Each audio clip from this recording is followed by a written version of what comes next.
माझ्यापाशी 16 गोट्या आहेत. मी त्याचे समान भाग करत किती समान भाग केले? किती केले? 4. दाखव. प्रत्येक भागामध्ये किती गोट्या आहे? 4. 4. मग त्याच्यातला पाव भाग म्हणजे किती गोट्या? 4 त्याला काय म्हणतो आपण? पाव. अर्धा म्हणजे किती झाले? 8.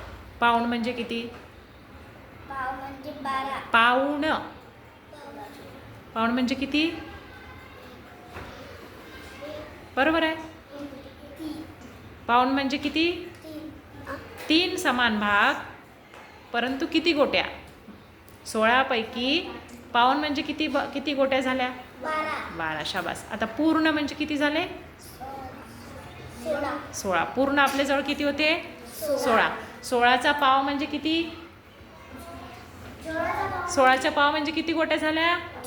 4. अर्धा म्हणजे? 8. पाऊण म्हणजे? 12. पाऊण म्हणजे? 12. कळलं का? पाव, अर्धा, पाऊण समजलं? तू सांग, तुझ्याजवळ किती गोट्या होत्या? माझ्यापाशी 12 गोट्या आहेत. हां. मी त्याचे 4 समान भाग करणार आहे. केलेत. पाव भाग मग किती झाले? पाव म्हणजे किती गोट्या झाल्या? पाव 3. 12चे 3 म्हणजे 1 पाव. अर्धा म्हणजे किती? 6. अर्धा म्हणजे 6. पाऊण म्हणजे?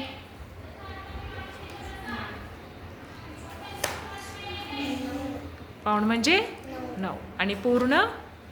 1. हां, पूर्ण 1 म्हणजे किती? 12चे पूर्ण गोट्या म्हणजे 1. कळलंय?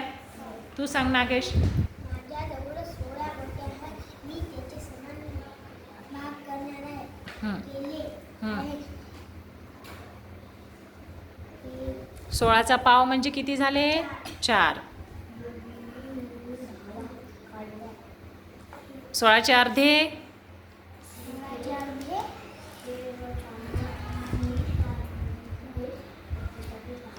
8.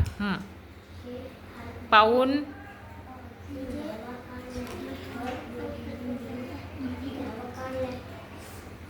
12. हां. आणि पूर्ण? पूर्ण 1 कितीचा आहे तो? 16चा.